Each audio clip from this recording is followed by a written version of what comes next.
Ya estamos con Juan Pablo Escobar, Juan Sebastián Marroquín, también tu nueva identidad legal. Acabas de publicar, Juan Pablo, este libro, es un magnífico testimonio. Este libro se llama Pablo Escobar, mi padre, editado por Editorial Planeta, donde platicas tu historia y tu historia en relación con tu padre, con Pablo Escobar.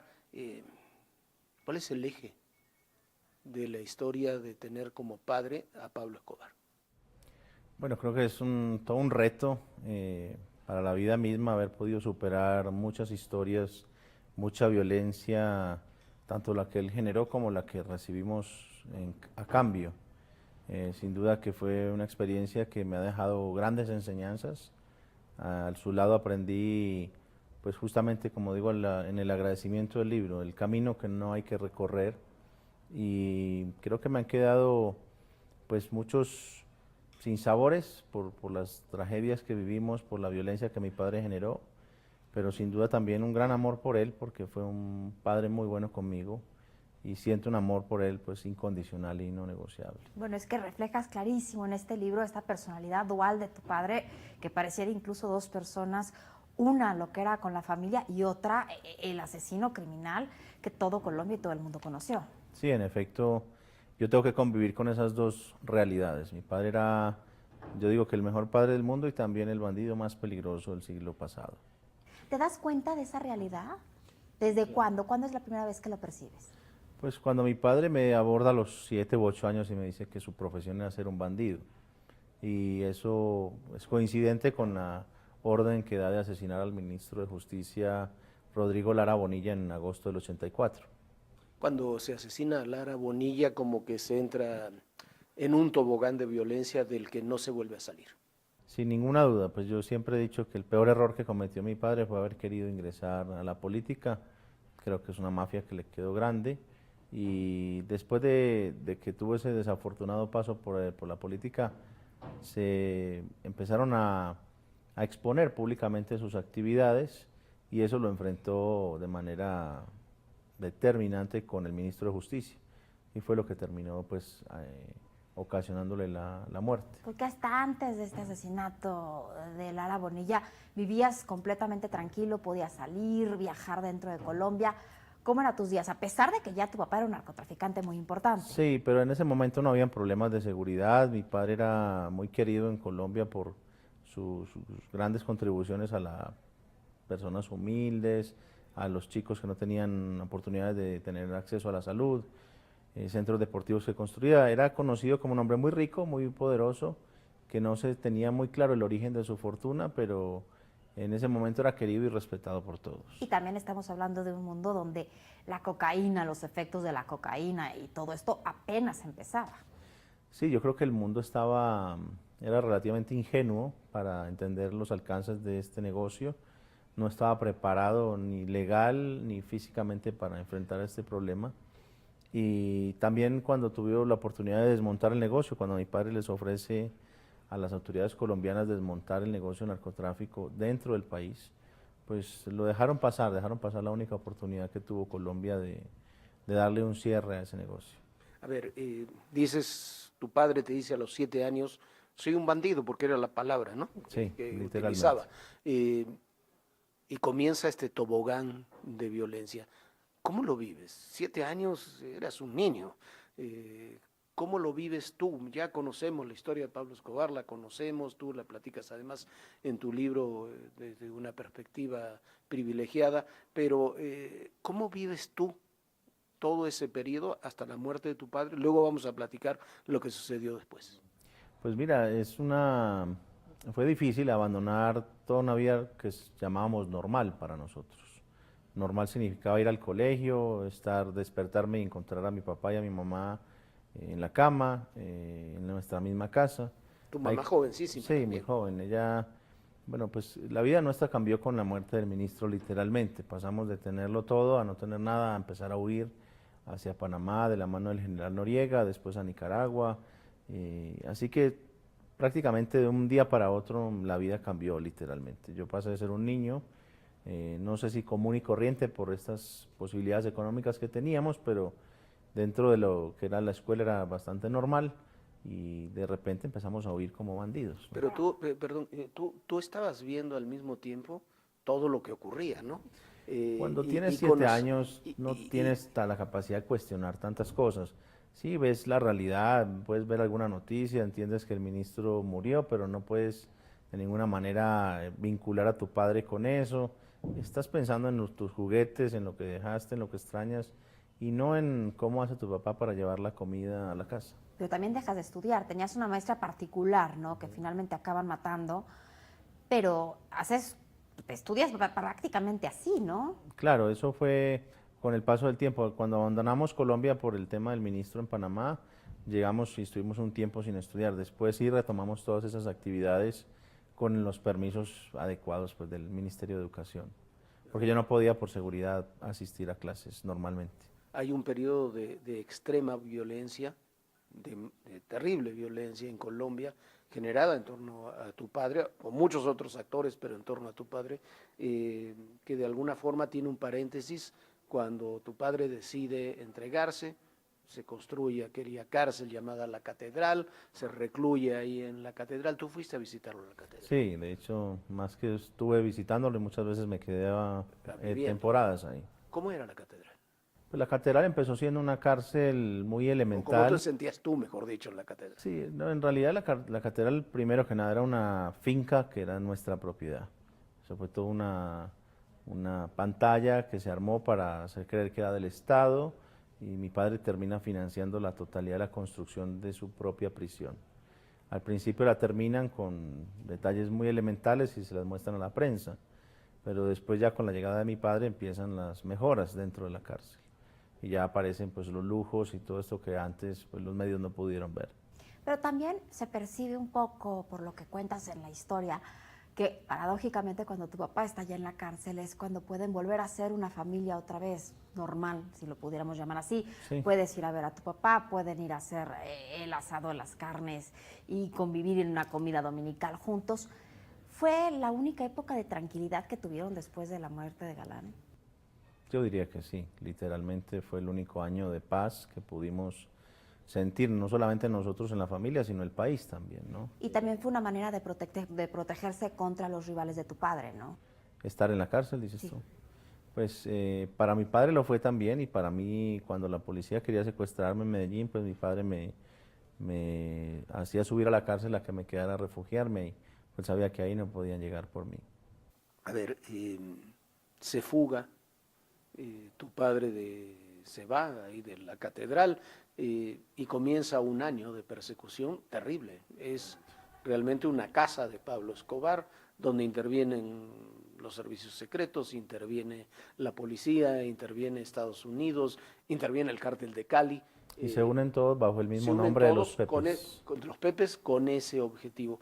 Me imagino que ese debe haber sido un año terrible para ustedes. Sin duda, la muerte de gran cantidad de seres queridos, de amigos, de desapariciones forzadas, de torturas y de masacres, que yo estimo que no menos de 3.000 personas murieron por parte de estos grupos que eran patrocinados por el Estado para perseguir exclusivamente a mi padre, sin contar las víctimas que mi padre le pudo sumar al conflicto. Solamente para encontrar a un solo hombre deben de haber matado a unos 3.000. Oye, ¿y cómo te enteras de la muerte de tu padre? Ahí Pues, tienen hasta una llamada telefónica previa, ¿no? Sí, yo estaba hablando con él muchas veces antes de que lo encuentren. Lo quise proteger, yo tiré el teléfono varias veces para que no lo ubicaran. ¿Tú no ya lo tenías rastrearan. ese momento? ¿Qué edad tenías? Tenía 16 años. 16 años. Entonces sabía que mi padre estaba rompiendo con su regla de oro de utilizar el teléfono, de nunca utilizar el teléfono. Me parecía muy extraño que él, pudiendo enviar a cualquier persona a que hiciera esos llamados solamente para verificar el estado de la familia, pues los hubiera hecho de manera personal desde un teléfono en el cual pues se encontraba en su propia guarida. Es decir, que era para mí evidente que mi padre estaba queriendo ser detectado. No... Despedirse también de ustedes. Exacto, Despedirse se de estaba ustedes. despidiendo, sin duda. La excusa era una entrevista que estábamos haciendo para una revista nacional, pero claramente yo entendía que mi papá estaba queriendo exponerse para que lo encontraran y nos liberaran a nosotros. Ya nosotros no estábamos en condición de protegidos del Estado, estábamos en condición de rehenes. porque incluso en esta llamada se corta, te vuelve a hablar y después tú has dicho muchas veces que tienes la seguridad de que a tu papá no lo mataron, sino que también se acabó pegando un tiro. Es cierto eso, además, porque no es una conjetura mía, no es un invento, esto es una información que me la dan los mismos médicos forenses que realizaron la autopsia. Nada más que fueron amenazados por la policía para que cambiaran el resultado final del informe. Yo pues no le doy gran importancia al tema del suicidio, sí ocurrió. Entiendo que para las autoridades era como otra derrota más que Pablo Escobar pues les aplicaba a ellos, pero para mí está muerto. Creo que el objetivo que ellos tenían se cumplió, no importa si quién haya disparado. Claramente lo hizo mi padre y creo que estaba en evidencia la intención de ser detectado, pues cuando llama tantas veces violando una regla que nunca violó en años de persecución. Mi padre nunca lo encontraban porque jamás utilizaba el teléfono. El día que lo utilizó, ese día lo encontraron y él siempre lo supo. Así que hizo con plena conciencia de sus facultades mentales. Mi padre llamó para que lo detectaran y así nos pudieran liberar a nosotros, entregando su vida. Yo creo que ese fue uno de los más grandes actos de amor de él por su familia.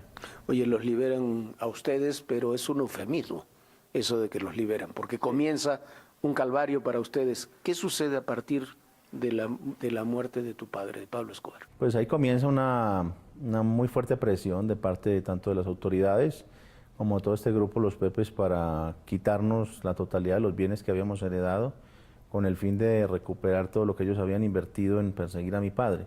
Es lo que conocemos pues como el botín de guerra, ¿no? Sí, claro. Que vinieron a cobrar a punta de pistola y que se lo llevaron íntegro.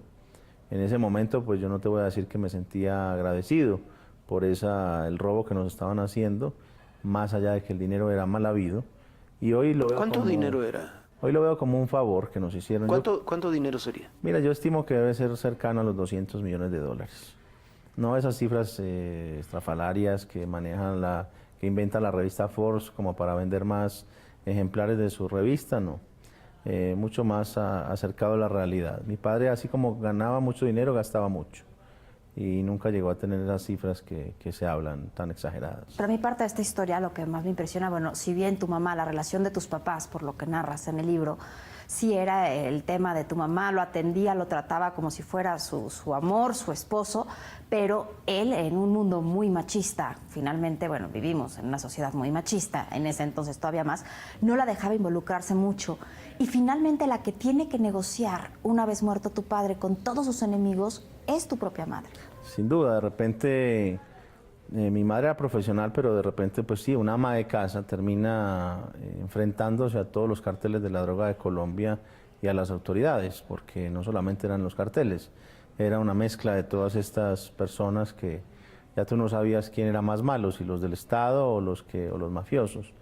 Así que le tocó enfrentar una realidad que muchos pensaron que la iba a superar, pero por suerte contó con un ingrediente adicional, y es que los jefes del cartel de Cali y muchos otros jefes mafiosos durante años la siguieron y sabían la clase de persona que era, sabían que nunca le había pedido a mi padre que continuara con la violencia, sino que los pedidos continuos de mi mamá era que terminara con la violencia. Pero también tenían esta duda, ¿no? Tenían esta duda todos los del cártel de Cali, que tú quisieras tomar el lugar de tu papá y empezaras a manejar el cártel de Medellín, ¿no? Claro, ellos estaban seguros de que yo iba a continuar con la historia de mi padre, con ser Pablo Escobar 2.0, como lo llamo yo, porque yo pues tuve el infortunio de amenazar al país cuando mi padre muere. Yo no lo amenacé públicamente, una periodista me llama, me informa de la muerte de mi padre, nunca me anuncia que me está grabando la llamada y yo reacciono con violencia, digo, pues yo los voy a matar a todos.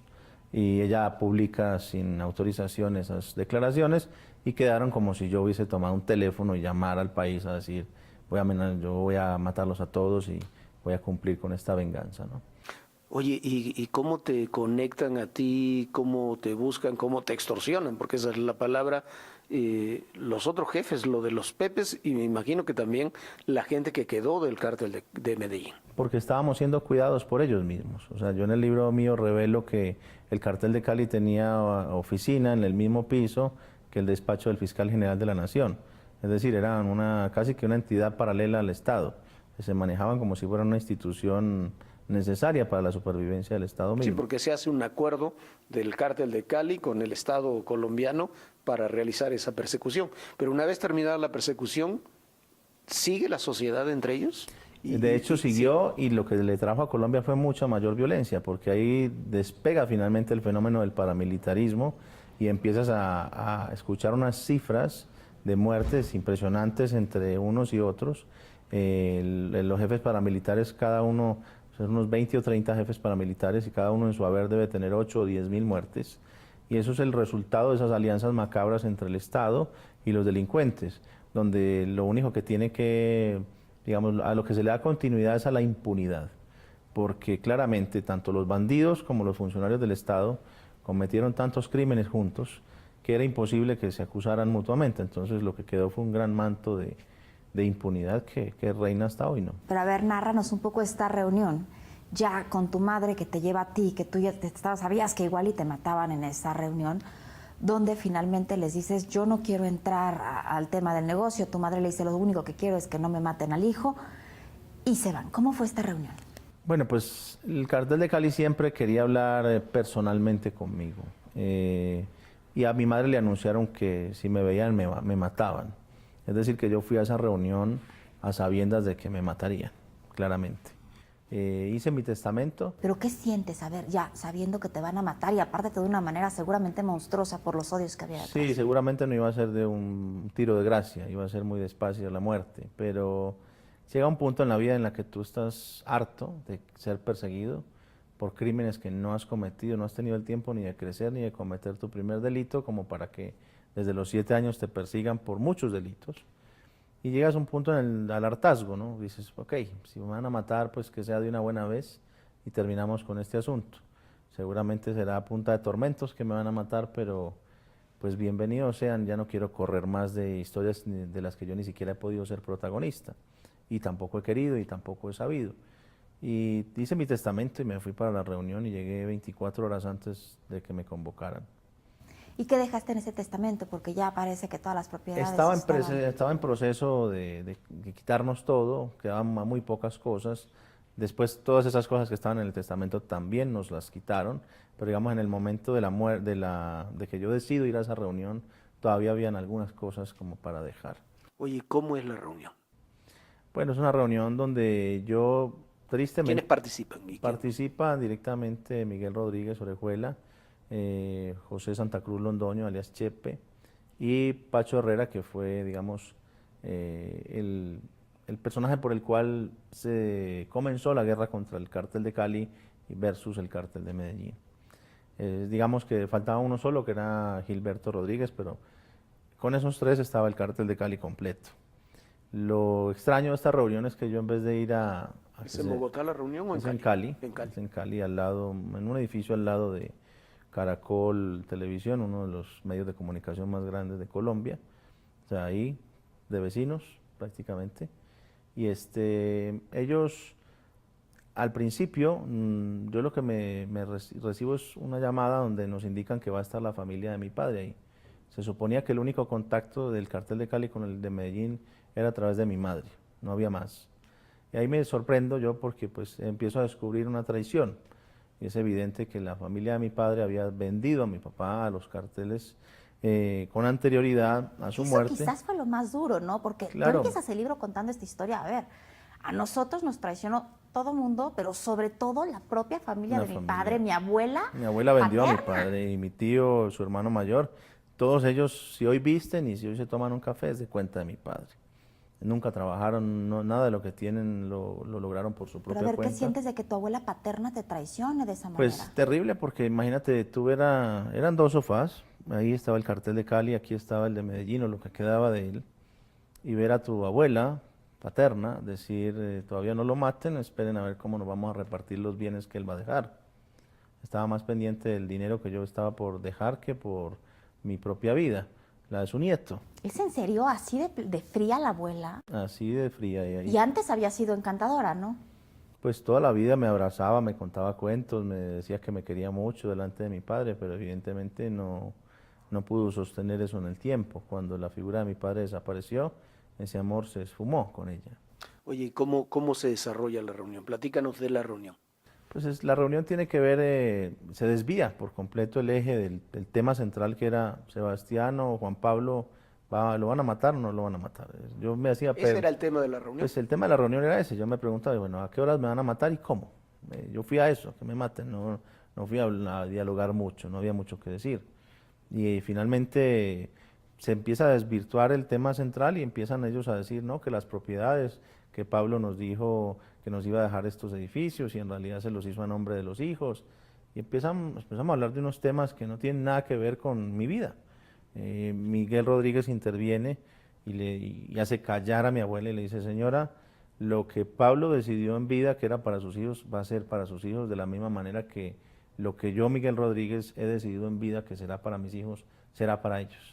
No va a ser ni para la abuela, ni para la mamá, ni para nadie. Paradójicamente, Terminó defendiéndonos. Rodríguez Orejuela es el que terminó defendiéndonos y yo hoy tengo mayor gratitud por los jefes del cartel de Cali, archienemigos nuestros, que por mi propia familia, porque nos trataron con más decencia, con más dignidad y con más respeto que nuestra propia familia, claramente. Y terminando la reunión... Pues termina la reunión, empiezan ellos a querer cobrar dineros a nosotros, mi propia familia, o sea, utilizando el poder y los vínculos que tenían con el cartel de Cali para hacer parecer que habían aparecido deudas nuevas de narcotráfico, para sacarnos millones y millones de donde no los teníamos. Y finalmente la reunión termina en eso, y no se decide acerca de mi vida. La reunión termina, los jefes del cartel se van para otra sala del apartamento y nos dejan a la familia solos en el comedor. Yo me quedo pues casi que discutiendo con uno de mis primos que estaba inventando que mi padre le debía plata a su papá, o sea, a Roberto, como si Roberto hubiese sostenido a mi padre, y es todo lo contrario. Pero Roberto estaba caído en la pobreza absoluta. Pero resultó una fichita, la fecha una vez puso a un chavo que dice a usurpar tu identidad, Roberto, a dar entrevistas y a tratar de sacar dinero apenas hace unos pocos años. No hace mucho, es que no ha continuado, no ha terminado su odio hacia nosotros y todas sus acciones están encaminadas a destruirnos de alguna manera. Las amenazas de él pues hacia nosotros continúan, se inventa este tipo de personajes para reemplazarme y hacer parecer que hay otros hijos cuando él sabe que no los hay. No, en definitiva, es un informante de la DEA desde el año 89. Yo descubro eso porque él mismo me da el código que lo identificaba con la DEA, después de que sale de una operación cuando le hacen un atentado con carta bomba. Código que yo utilizo pues en la Embajada de Estados Unidos para ingresar sin que me registren y sin que tenga ningún trámite común, como es el ingreso a una embajada, sobre todo Estados Unidos.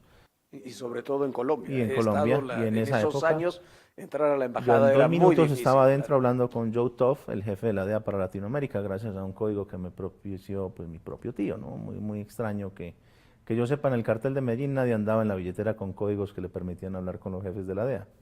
No, por supuesto. A ver, ¿cómo termina la reunión? Regresemos a la reunión. Termina porque yo le pido a mi madre, le digo, acércate a Miguel, a Chepe y a Pacho, que son los que estaban ahí, a ver qué van a hacer conmigo. O sea, si me van a matar, pues de una vez que no perdamos tiempo, o si no, pues que hablemos, porque hablamos de todo menos de lo más importante que era de mi vida, ¿no? ¿Qué iba a pasar conmigo?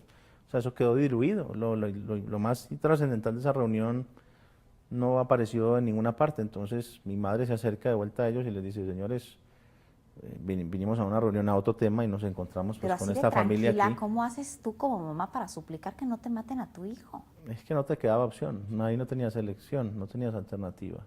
Era eso o te morías tú también.